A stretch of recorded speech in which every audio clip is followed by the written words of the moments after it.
Jerusalem. And we thank you for this meeting. In Jesus' name we pray. Amen. Amen. Thank you. Okay, and Scott Wilfrong will lead us in the pledge and then bring us up to date on anything the legislature's You done always want me to to sing the national anthem, but no, not today, not today. keep you day job. All right. I pledge allegiance to the flag of the United States of America and to the republic for which it stands, one nation, under God, indivisible, with liberty and justice for all. You want Oh, to okay. say anything about? Please be seated. Cecil asked to just give I'm happy to give you a final update on House Bill 124. It was signed by the governor, and so it is now law, and we have new districts in the 19th JDC, which will be running for any future vacancy, starting now, but next year all the judges will be up. There is one thing I'll put on your radar, though. The legislature did slip through an amendment to change the retirement age for judges to 75. So if you want Joe Biden as a judge, you'll be given the opportunity next spring to vote on that. So that will be on the April 18th ballot next year. And there's already bills being talked about to redraw the First Circuit, the family court, the juvenile court. So we did get the first step accomplished this year, thanks to all y'all's help and to our legislators, and I'll keep you posted on what's coming for next year. Any questions? Talk to Scott. Okay, today we have the police chief of Baton Rouge. We have Chief TJ Morse, and he was appointed, I guess, by Sharon Broome and remained with the new mayor president. He is a 21-year veteran of Baton Rouge Police Department. He served as a uniform patrol, as a member of the SWAT team, oops, and my phone went out, and as commander of the training services before becoming chief in December 2023. So without further ado, I'll let him, and you can have questions afterwards.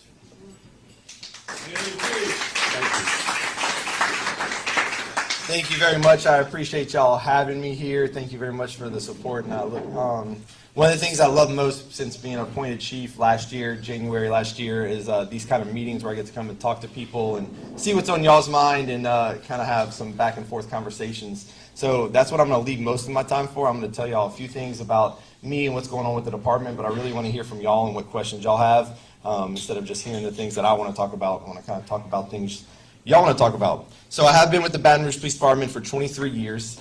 I was with the East Baton Rouge Sheriff's Office before that for a couple years while I was going to LSU. Proud graduate of LSU, go Tigers. Just won the championship, so that's awesome. Originally from Slidell, Louisiana. That's where I went to high school, and then moved up to Baton Rouge like many people do to go to LSU, and then just stayed in Baton Rouge after that. Joined the Baton Rouge Police Department right after I graduated from college and a computer degree. My mom and dad live here in Baton Rouge. My brother-in-law and sister-in-law own 2 businesses here in Baton Rouge. I live in Baton Rouge, and so I have a vested interest to make sure that Baton Rouge is a very prosperous and safe community.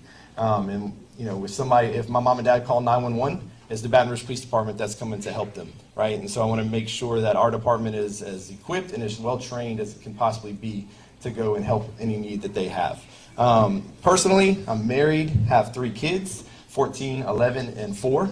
So that keeps me very busy as well, of course. And I go to church here locally at Estruma Baptist Church. I was a member at Jefferson back when Dr. Fringe was there. It's good to see you, sir. A long time ago when I was going to college and everything, and then very involved in the college program. So it's very good to see you again, sir. So go to church at Estruma. One of the first things, and I'll share with y'all, that right when I became chief, probably the next day, I reached out to my pastor and said, look, I don't want to ask for any political favors this early on, but I think that I would like to set up like a weekly meeting. And so I've been able to do that, and I've had that kind of time to be able to talk to him, and that's been a really important part, I think, that's been driving me in my career as chief so far. So what's going on with the Baton Rouge Police Department, right?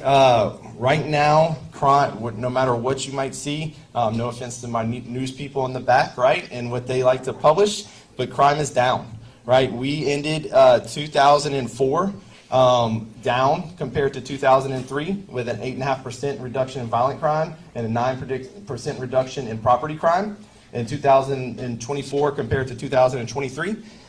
So far this year in 2025, we are also down. We're 25% reduction in shootings right now, and overall about a 22% reduction in overall crime this year compared to where we were last year. And that's pretty incredible when you also compare the fact that we're over 150 officers short. We're supposed to have about 696 officers is what our allotment is, and we currently have 540.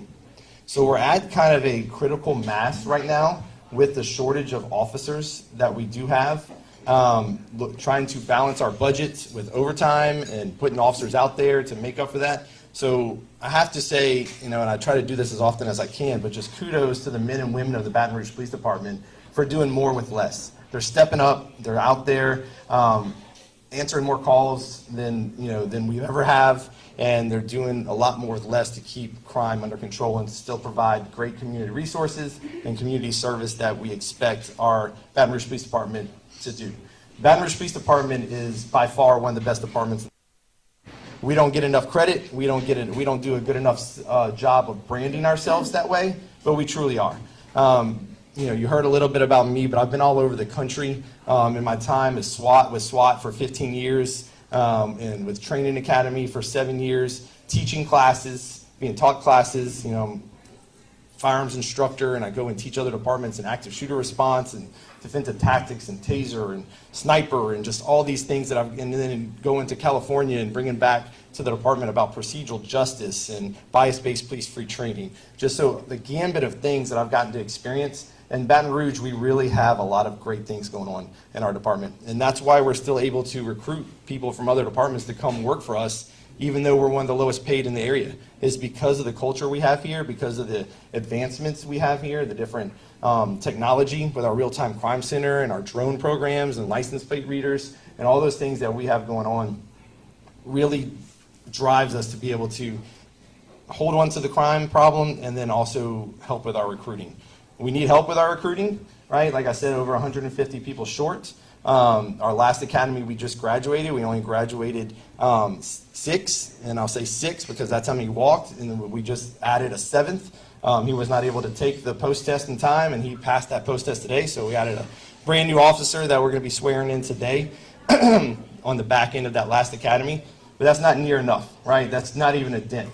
We're going to be starting another academy in July with about 18 regular police officers and about 4 police officers from other departments that are going to be laterally transferring over. But we need more, right? We need more help. We need to get our pay up. We need to get our branding up, and we need just the backing of the community. It was really touching to me last week, and I'll divert just for a second. And it's a shame that it takes something like this to happen. But we had, of course, an officer who was run over. Suspect tried to kill him just simply because he was wearing this uniform, right? He was wearing this uniform on his motorcycle, going about his job, trying to protect the citizens of Baton Rouge. Somebody saw him and decided they wanted to kill him because he was a police officer. He ran him over. That officer is still in the hospital fighting for his life, still in very critical condition. So we appreciate y'all supporting that. And it was great last week seeing the community come out and support him, raising a lot of money, selling a lot of jambalaya plates, donating a lot of blood. And so we need that to kind of continue. We need good people of Baton Rouge to thank our officers, to go out of their way, to say hello, just a simple, hey, we appreciate what you're doing, goes a long, long ways for our officers. It reminds them why they're doing this when there's so much negativity out there surrounding the noble profession, what I believe is a very noble profession of being law enforcement, right? I think it's a calling, I think it's a career, and I think it's a very noble profession that does not get as much good recognition as it really deserves. That's why I do it, and that's what I train my officers to do. With being at the Training Academy for 7 years, I put my hands on every single police officer in the department, either through an academy that they came through in the 7 years I was there or recurring training for our current officers. Everybody had to come through me, and I was able to put my hands and talk to and touch and train every single officer in the entire department. So they know what what I expect as their chief. They know how I train them to act, and they know what kind of officer I was, right? I didn't spend any time, what's a little different about me is I didn't spend any time in administration, right? I was kind of a street cop. I was a cop's cop. Like I said, 16, 17 years in SWAT. I spent 7 years in the training academy, worked nights for 12 years. And just my last 7 years kind of was in the training academy and kind of moved up to kind of a, command type level with being commander of training services. But that's my heart. That's where I still am. That's why I still go out and ride with the guys at night. At least once a month I'll get out there and go do a shift. And I make all my command staff to go do the same thing just so we can keep in touch with what's going on the streets, with the community, and with the officers. Because I know very well that every decision I make has a trickle-down effect, not only on the 900 employees with civilian and everything that I have, but also to the entire community. So I got to make sure that we stay in touch there. That's kind of my talking points that I wanted to hit on. I'm sure I'm going to think of some more things as we go. But like I said, I really just kind of want to say hi, tell you who I am, a little bit about myself, where we're at with the department right now, with manpower, with our stats, and that really drive home that our stats are what they are. Nobody can deny that we're down in crime right now. And I say that to brag on the men and women in the department, not on anything that we're doing, because even one homicide is one too many, right? And so the fact that we're down 15%, that is not a lot to brag about when we're still having some. But the men and women in the department are doing a great job. So I would just want to take some time now. Anything that y'all would like to hear about? Any questions? Can you tell us, you took down some gang leaders. Would you tell us about that, and also where we stand on gangs in East Baton Rouge and Baton Rouge? Yes, sir. So after I became chief, I wanted to take a second and kind of analyze what was going on in the department. But one of the very first moves I made was forming what we call a Special Investigation Division.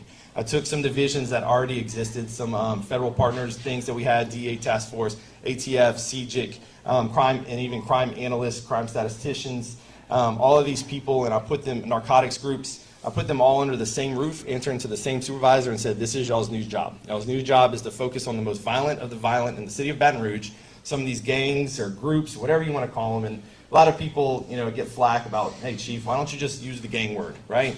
And it really just comes down to the FBI, right? The FBI says if you call them a gang, then you got to do these many years of paperwork and documentation. And so sometimes it's just easier to say a violent street group, but it's the same group of people. And we're not talking about the Bloods and the Crips. We're talking about a group of about 10, 15 young people who associate from the same neighborhood, same social media, and they call themselves a gang. And so, but they make up a big part of crime inside the city of Baton Rouge, whether it's shootings, because you made me mad, so I'm going to shoot at you, and now that I shot at you, you're going to shoot back at me and my friends, and back and forth, or doing carjackings and armed robberies.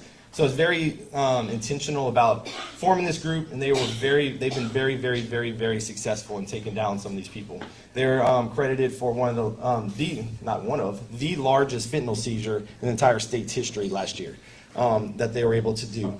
They also worked with Hill & Moore and got the very first ever grand jury indictment for criminal gang activity against one of the gangs last year, and they've continued that this year as well, just keeping that rolling.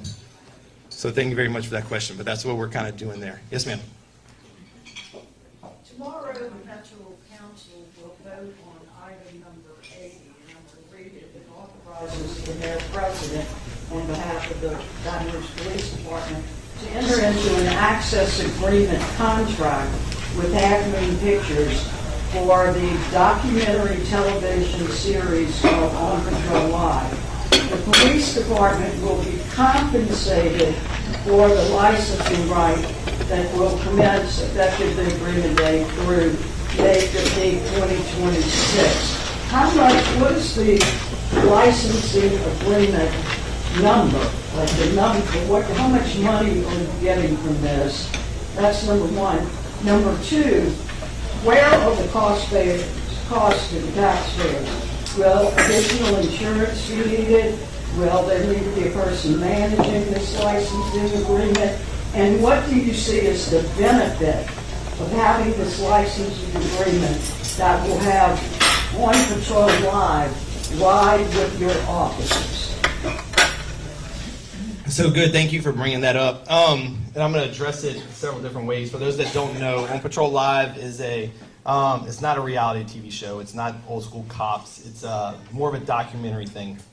If you've never seen it, it comes on 2 different networks, Friday nights, Saturday nights. It really encompasses all of what police work is. It shows an officer pushing a car out the road and helping a kid learn how to play basketball, up to making traffic stops and, of course, making an arrest. But they'd much rather, what I love about the show is they'd much rather show a traffic stop ending with giving advice about where to get the best slice of pizza than it ending in giving out a traffic ticket. The reason why I want to bring it here to Baton Rouge, and it's actually very flattering that they reached out to us and want us on the show, because they're very selective and they see how great the Baton Rouge Police Department is as a nationwide department, forward thinking in our technology and the way we do things. So they reached out to us, and I really liked the idea for our branding, us being able to push our message out, us being able to show what we're all about, show the fact that we have drones in the back of police cars that we can put up with FLIR technology and track burglars that nobody really knows about, and showcase the fact that we're CALIA accredited and all these awesome things that we do. And then helping with recruiting. I think it would be a huge deal helping recruiting. To get down to your specific questions, the way the licensing works is, of course, we're short, and so we would have to adjust some officers' hours to work overtime to be riding these patrols and do these things. And so what they look at as a cost-neutral kind of platform, where so any cost that is on us, they pay us for that, so that it kind of equals out. We say, hey, it cost us $2,000 in overtime this week to do this because we had to watch the show and see what was aired, and we had to monitor it, and the officers that worked it. So then they give us a check in the form of a franchising fee to do that. And that's how the costing works. It goes in front of the council tomorrow night. I've been meeting. If I was the sheriff, the deal would have been signed already, right? But because of the city parish government, I have to get the council's approval. Been meeting with council members, trying to talk to them about their concerns about it, anything that they think about it, and it goes in front of them tomorrow night. So how much is the licensing agreement? It varies per week on how much overtime we incur. Oh, it's a week. Yes, ma'am. Thank you. Yes, ma'am. Yes, sir. Do we still have the shot spotting? Yes, sir. So, kind of a trick question, because of by direct numbers, a little over $9 million budget cut, but really more than that, because it's about $13 million of what we actually spent in 2024 to what we're budgeted for this year. Because of the huge budget cuts from this year, one of the things that we stopped was our ShotSpotter contract, which is about $400,000 in a year to try to make up the budget difference. But the ShotSpotter company, I forget their exact name. They used to be called ShotSpotter, but they're now called something else. They're still providing that service for free. So we still have the program, but we don't have a contract with them. We're not paying them for the services. One other point. Calling 911 has been very difficult recently. I know they've been making the transition, but it takes too long for city police to answer the 911 call. Okay. So, yeah, thank you for that, because I'd like to clarify. When you call 911, it is not the police department that answers. It is EMS 911 operators. The comms district is who is in charge of the 911 system.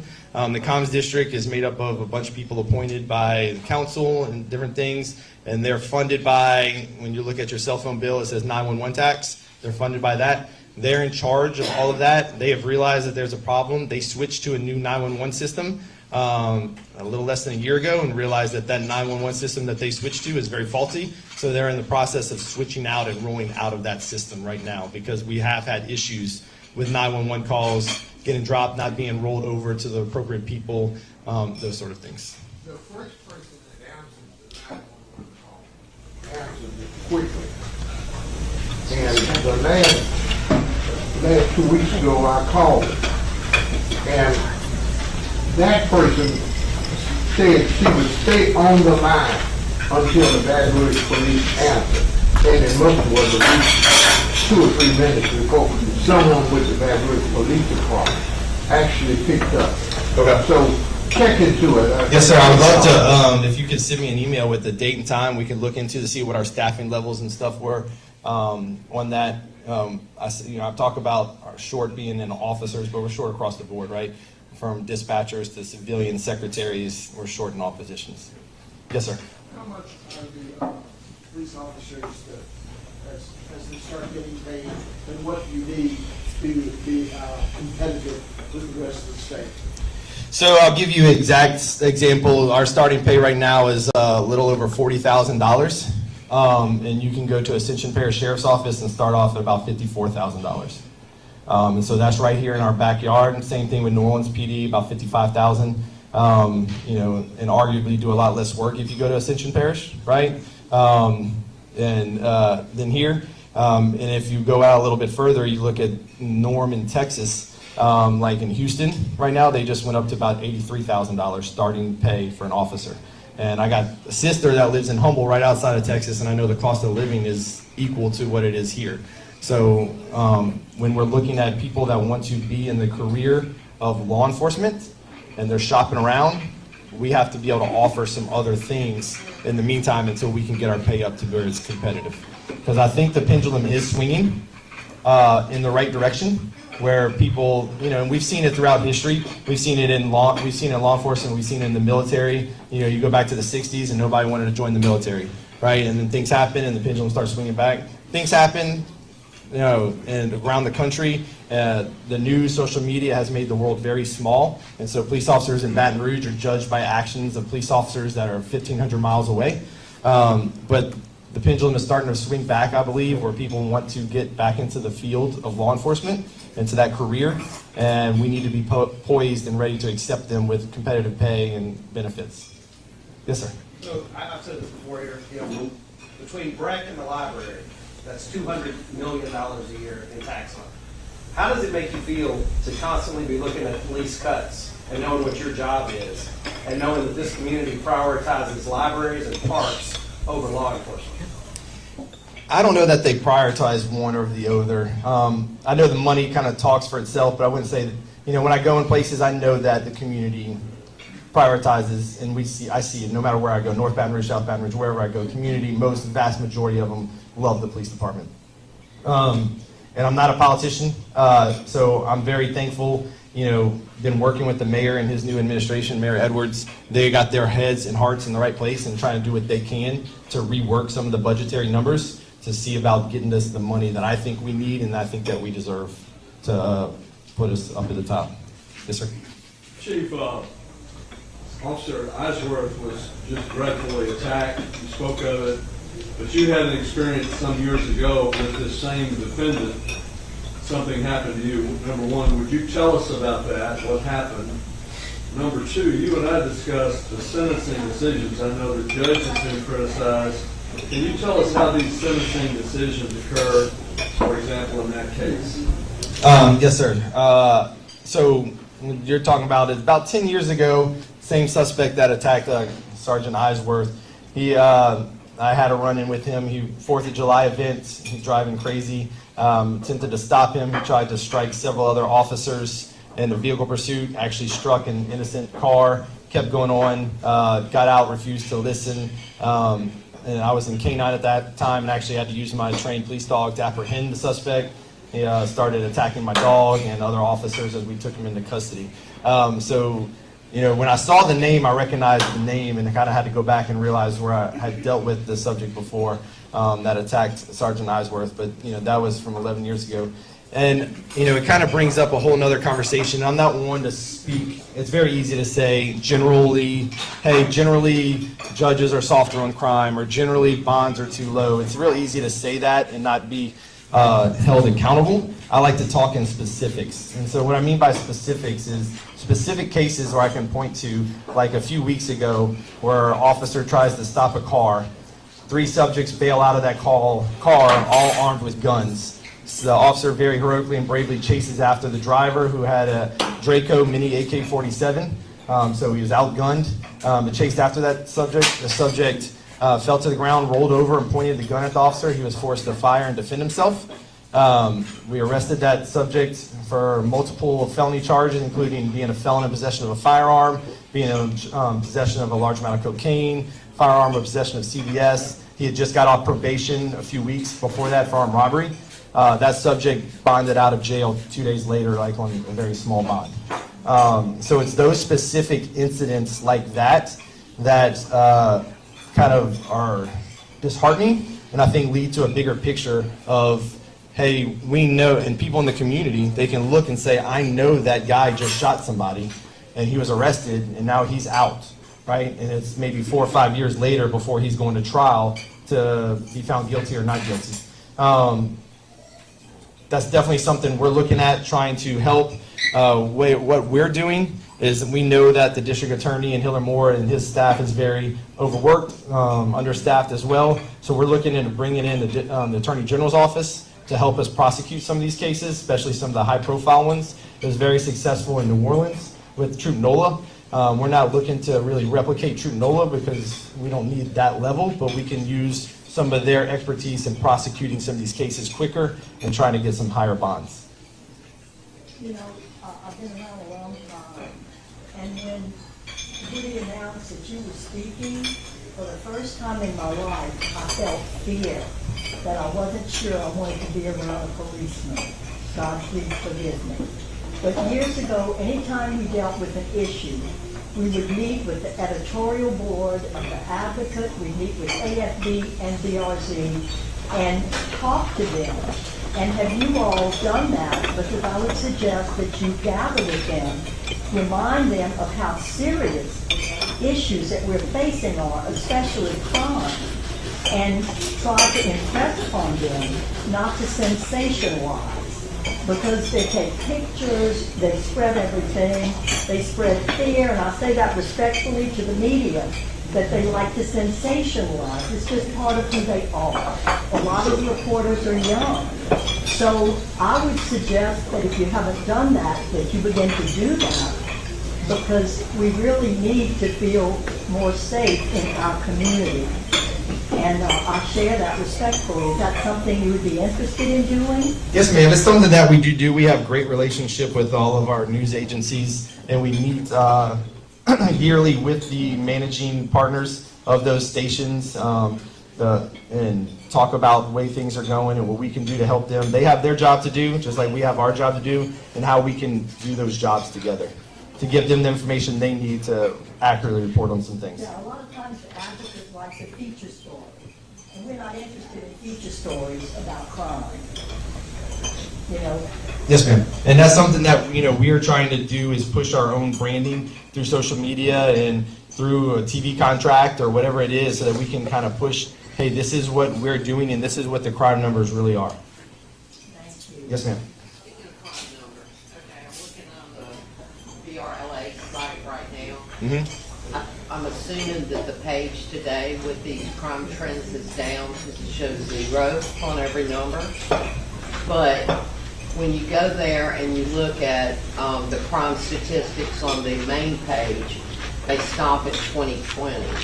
One of my questions always is how can we get this updated? And in particular, shots fired is not part of our crime trend information. What could we do to do that? Because I know that shots fired, which Mr. Winfield brought up, is a really big deal in our city. Okay, I will definitely look into that website. The website is managed by the IS department for the city parish, and we'll talk to them about the open data, because you definitely should be able to go on the open data and look at current trends. And I'm not sure why it's down right now, and I will definitely look into that. I see Portia's in the back; she's making notes and probably going to send somebody. And Sergeant McNeely and Corporal Watts up here will look into it for sure. Because we definitely want that information out there and we want people to know. And when you're talking about shots fired, that is definitely something that we track.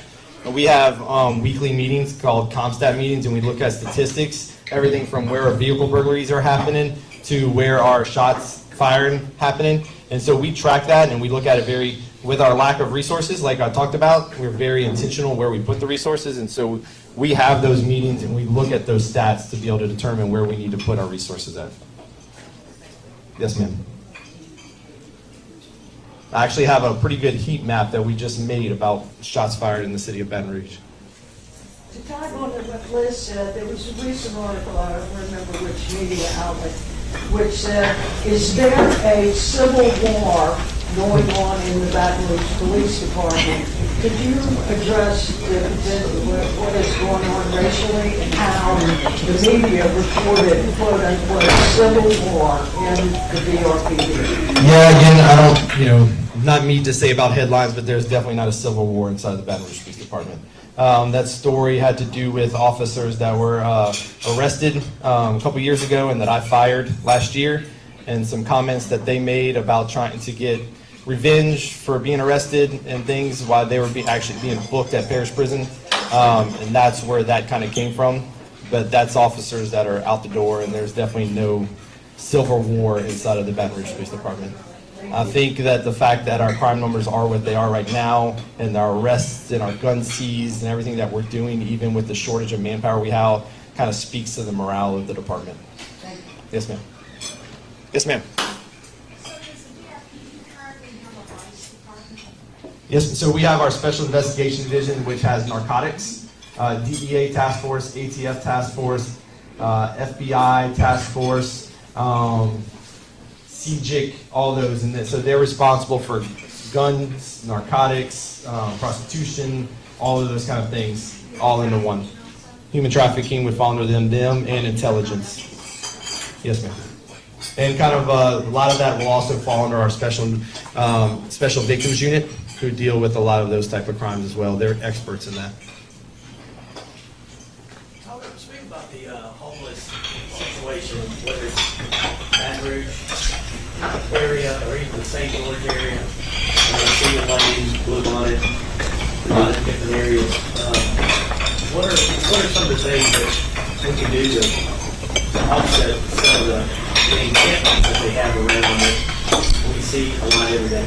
Yeah, so the homeless issue, of course, it's a very complex issue that people have been trying to solve for a long time, because it's not illegal to be homeless, right? And so where it does become a crime and where it does become our issue is when those people are on property they're not supposed to be, or they're committing crimes due to substance abuse or because of the mental illnesses that they have that then carry over to affect other people. And so it's definitely a complex issue that is kind of community oriented. And when I go places and I talk about that we can't police or arrest our way out of every issue, the homelessness issue is definitely one of those, right? We need programs, we need places for them to go, we need resources, we need a lot of people stepping up at the plate to help out. Because, like I said, even if we go out there because they have an encampment on somebody's property and we arrest them, they're going to be out in a couple hours, if not the next day, doing the same thing. So we need other things to address the underlying issues that are causing that. One-way bus tickets to like Cleveland or something? So we do have through the mayor's office, we do have a road home program where we do offer bus tickets, but it's completely voluntary, and I think that money has run out, so we are looking to try to get some more funding source for a program like that. But when we contact people and say, hey, where would you like to go? Here's a free bus ticket to get you to where you have family and more resources.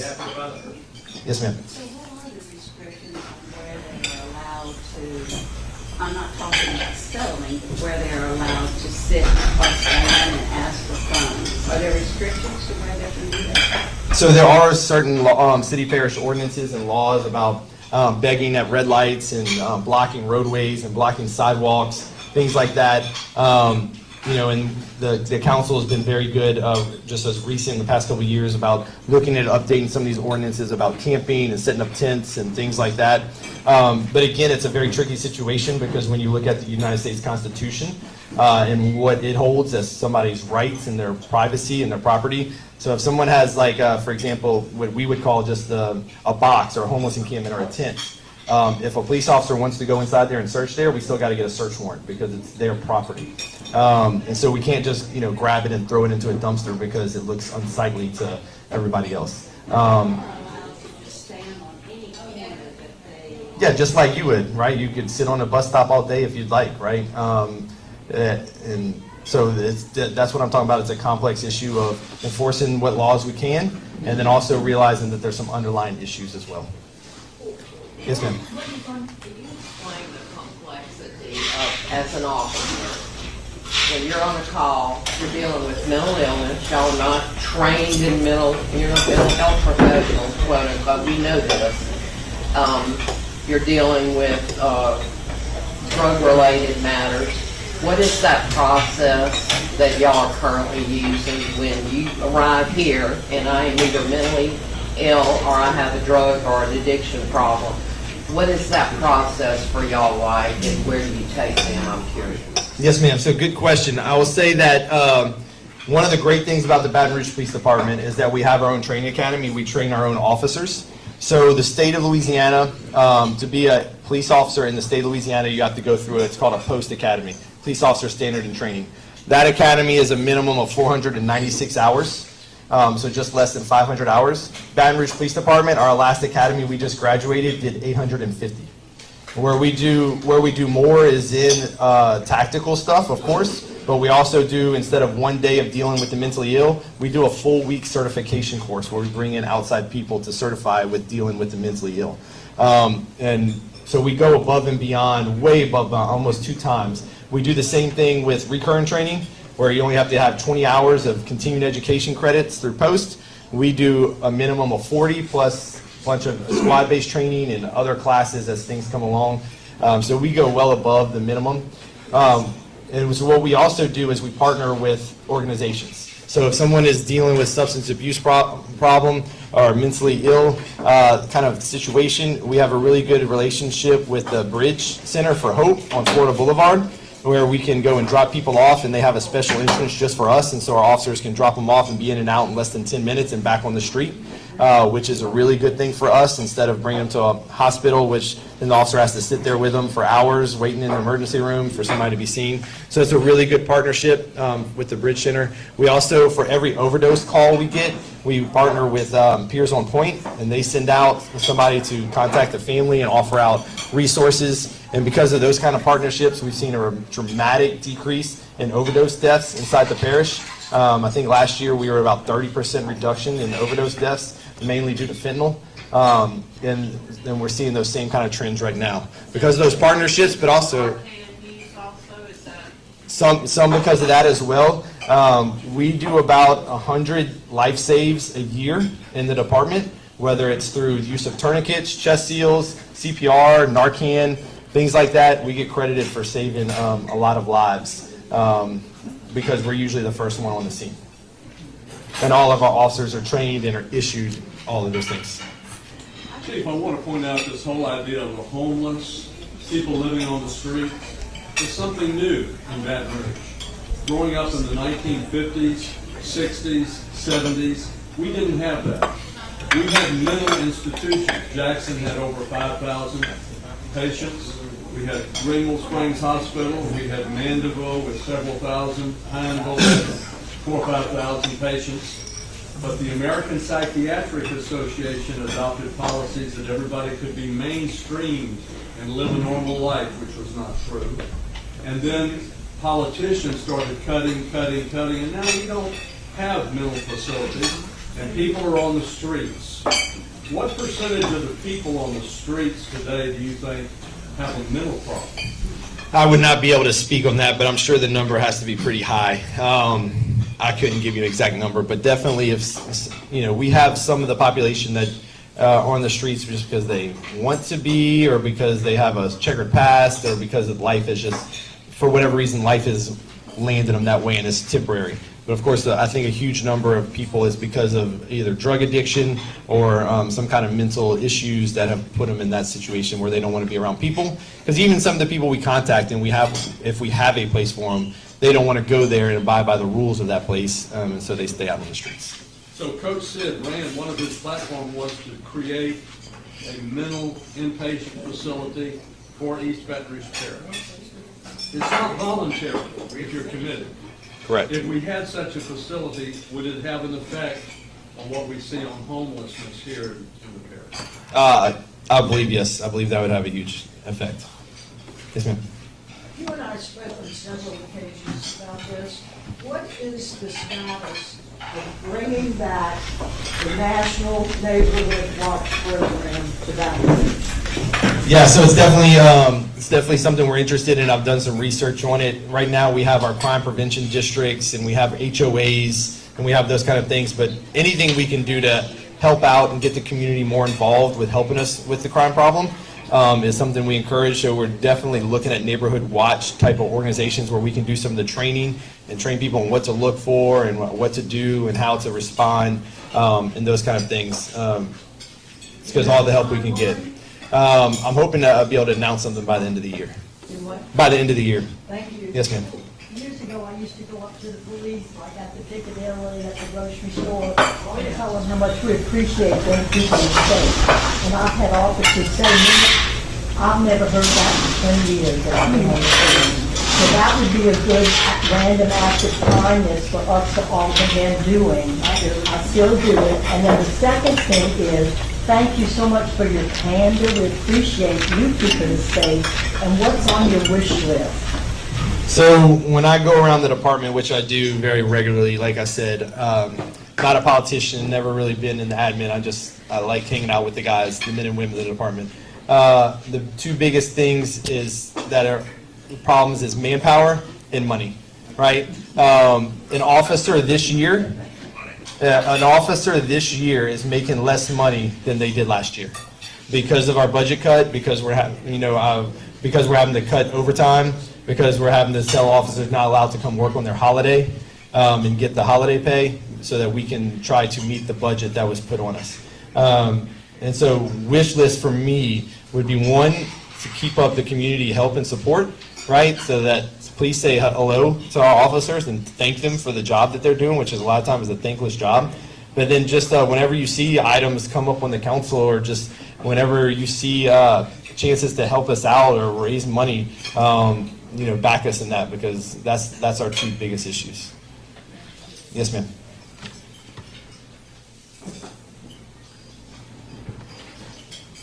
Y'all are pretty easy. No topic off limit, I promise. I have a question. Yes, ma'am. First of all, let me say thank you, because as police officers, you all have to act as mental health counselors, housing counselors, social workers, and sometimes educational consultants. And to be able to do that is just really appreciated. And I share with you some of the sensation in the incident that I see, because I see on the news so much sensation, and you can just be saying, wow, Baton Rouge is just a lawless place. So that's what you see on the news, again, these arrests. So the thing is, say, well, what are we going to do about crime? And almost anyone we have a conversation with, what are we going to do about crime? So part of that is, what are we going to do about crime? Is there a plan? And if that plan is too large to talk about here today, and if it's a written plan, where is it viewable? We spent so much money on studies and studying and everything. What have we done with that data? What have we found to find out that this is working, this doesn't work? And now I understand we're getting ready to commission another study to study what we're going to do about crime. Are we? That's what I hear. Okay. Contracts are contracts. But just analyzing that data, looking at that data that we already have, we should know from that data, we should know what the hot spots are, we should know what you implemented and what worked, what did not work, what do we need to update, and just begin to see that kind of plan. Because every time I hear you're going to have another study, it really boggles my mind, because we never get any results from the previous. No, I got you. So, like I said earlier, we do the weekly ComStat meetings every week. And the district commanders come in and we share, hey, these are the problems. This is where we saw an uptick in burglaries. So we need to put some resources there looking for some burglaries. This is all where we saw an uptick in shootings. So let's put some resources there to see why this group is shooting at this group and get all those people involved. So we do that on a weekly basis, and the plan is ever changing, ever going. Really relying on some technology and resources, trying to invest in crime license plate readers and our crime cameras. Trying to, like I said, getting our federal partners involved and trying to prosecute some of these cases to send a stronger message so that people won't go down that line. I think crime fighting is pretty simple, right? But it's complex at the same time. When I say simple, I mean like having our boots on the ground, going after the bad guys, making traffic stops. There's tons of stats and studies out there that show, hey, we make a traffic stop, crime in that area drops by 75% over the next hour, right? Just from being in the area and making a traffic stop.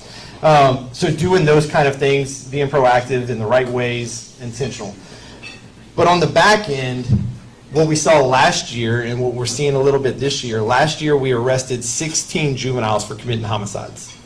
That's 16 kids that are 16 and under, right? 14, 15, 16-year-olds, right? 14, 15, 16-year-olds that we arrested not for shooting at somebody, but for actually killing someone. And so there's a lot of systems that have to fail a 15-year-old before he decides to pick up a gun and shoot somebody and kill them with it. So we need those systems to also step up, whether it's the school or the churches or the family, whatever, summer programs, all those kind of things, because we're going to do our side on the back end to arrest them, but we need something to make it where that 15-year-old does not want to pick up a gun and kill somebody.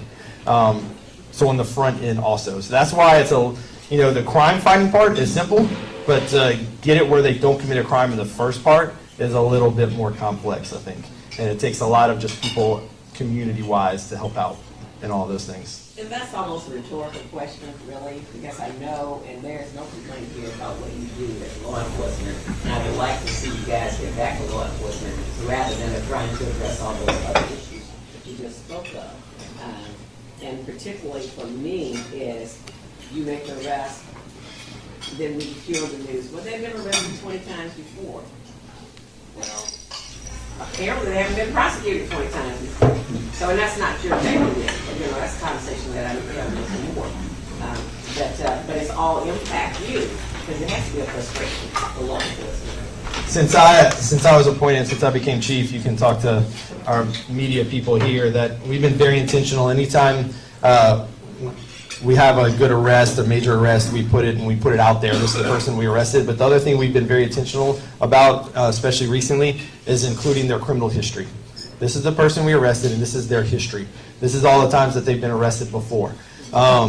We are not allowed to stand up and say anything to the judges, the district attorney's office, or anything like that. But we put it out there so that hopefully people like y'all can pick up on that and try to hold some people accountable. Yes, ma'am. Yes, ma'am. Along the lines of her question, as a community, we realize your job is to go out and enforce the law. But it doesn't necessarily encompass you stopping crime. When you mention these meetings you have, are you talking about within the department? I would like to ask or do you also having meetings with all these organizations? Because I see one of our council members here. We're spending an inordinate amount of money monthly to programs that many of us in the community feel have not been effective. We don't see any numbers on the efficacy of each program. So we're spending money. Are you also having meetings with all these different organizations that we're paying money to that are going out into the community to do these various programs that they're telling us is going to stop our crime? Yes, ma'am. I have countless meetings. Anybody that will have a meeting with me, I meet with them. One of the things I started when I became chief was Chat with the Chief program. BRPD.com, lower right-hand corner, it says Chat with the Chief. You click on it, and I'll come meet with you individually, you as a group, but then also reach out to some of the people. What we have a lot of is people in their own silos trying to do the same work and trying to put all those people going in the same direction so that we can kind of get them to work to the same goal, which is to make Baton Rouge a safer place, right? Do y'all have any kind of group meetings? Yes, ma'am. So I do. I have an advisory committee and things like that where a lot of different organizations come together and we share ideas on things like that. Some of the things are just kind of common sense, right, that we put out. When we put out our reminder to lock it up, right, at 9 p.m. on our Facebook site. And if y'all don't follow us on Facebook, please do. But that is something that is just simple because but we had 400, just about 400, 390 something guns stolen out of unlocked vehicles last year. A little less than 400 guns stolen out of unlocked vehicles last year. That is an incredible number of guns that are finding their ways into hands of people to do crimes, right? So if we can just get the community's help in keeping your cars locked up and taking guns out of your vehicles and things like that, that would go a long ways to helping us. Yes, sir. You talked about the fact that the department is underfunded and understaffed. If 150 people showed up, and you recruited them, and they were ready to go to the academy, could you hire them? Do you have the budget to hire them at this point? No, I don't. No, we have to address the budget to be able to add that many. So we, and I hope that we have that issue. I hope that we're able to do some things to, like I talked about, rearranging our budget, increasing pay to make us more competitive with some surrounding people. We have the capacity, since we have our own academy, we could do 2 academies in a year and add 100 officers to our department. We're not going to sacrifice quantity over quality by any means, not as long as I'm chief. That's why we only graduated 7 from the last academy, right, when 14 started. So we're not going to sacrifice quality to be a Baton Rouge police officer, but we would definitely have to look at our budget. So, and one of the things though, we are spending more money because we have to do the same job, right? We have to provide the same services. We have to staff the same number of parades and community events and respond to the same number of calls. We're just doing it with less people. So instead of paying an officer regular pay, we're paying officers overtime to do those jobs. So it's kind of a balancing act for sure. That's why I asked the question, because I'm concerned about if you have these people show up, you don't have the money to hire them. Not right now. We're hoping to get it. Yes, sir. Chief, numbers show that there's a real correlation between the lack of fathers in the home and crime, poverty. Do you agree with that? And also, is there anything being done to promote fatherhood? I don't see it in our schools, for example. What's your thought on that? So one of the organizations that we do partner with is called Fathers on a Mission, and they kind of promote that fathers stepping up and being an integral part of the family. So I do believe that those kind of partnerships and those communications are extremely important to show, and our officers fill in some of that roles, right? When we do our police athletic league and all these big buddy type programs, we have officers that fill in those roles as kind of a father figure and big brother figure, which I think is needed a lot of times in our young people. Yes, ma'am. What kind of training do you have for sex trafficking, and do you have a lot of that activity here in this area? So we don't have a lot of arrests here in this area. With the 1012 corridor, it's definitely a passageway, from Texas to New Orleans and to the rest of the country, that kind of stuff. But we do have a lot of training in it. We have some of our detectives that are part of that special victims unit are actually instructors in that and go around the country teaching other departments in recognizing those patterns and how to look out for those kind of things. Following up on that question, as it relates to the trafficking, there are quite a few hotels that you know what's going on, you recognize it, you see it, and that's not you again, that's going to be the prosecutor on that. The hotel owners or managers that's allowing it to happen, and how do you spend any time on that other unless one is killing the other, or you have some big deal? Because you see it all the time, up and down Airline Highway. Yes, ma'am, we do have those conversations. There are some, we're actually working with the council right now, looking at some hotel motel ordinances on, hey, if you're this big, then it requires you to have this many crime cameras, this type of lighting, and even security. We're looking at some specific city parish ordinances to govern our hotels and motels right now to hold them more accountable to the things that are happening at their facilities. How do you interface with the Baton Rouge East Baton Rouge Parish School Board on the truants and absenteeism? what do you have in place? So we have a huge issue with truancy. Last time I think I heard District Attorney Hill and Moore talk about was like 70% truancy rate or some number like that he gave out.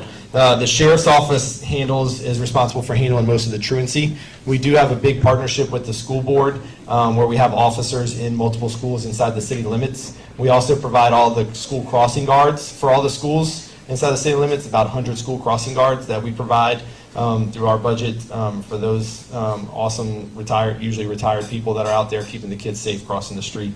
So I try to get in the schools as much as possible to reach the young people, giving talks, whether it's a small 20-person setting or sometimes 500 people in a gym, right? And just talking to them about, I have a philosophy, and you kind of said about, being nervous that I was coming, but I have a philosophy that anytime that we can put a police officer and a member of the community, no matter what age, together in the same room having a conversation when someone didn't call 911 or someone's not getting pulled over for running a stop sign, right? It's a better interaction. It's a better thing so that people can see each other for humans and we can see that human interaction.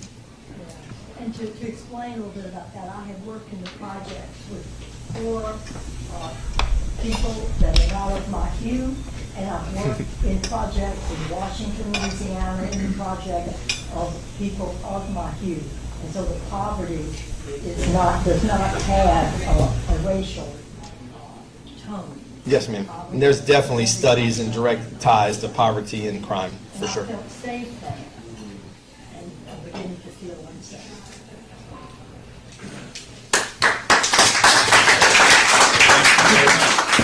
Excellent. I really appreciate it. Yeah. Cecil, I know I gave an update earlier, but I saw Representative Freiberg walk in, and I would just like to publicly thank her for handling the bill that is going to change our 19th JDC. We talked about judges today, so thank you, Mark.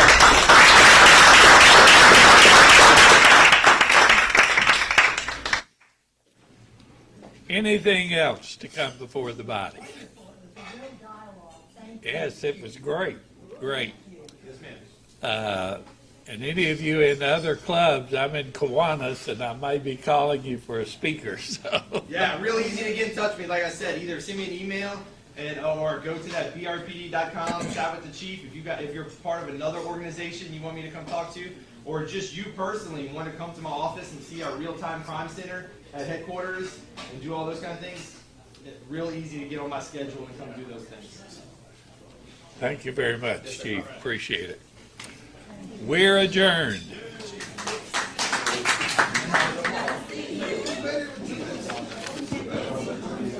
What?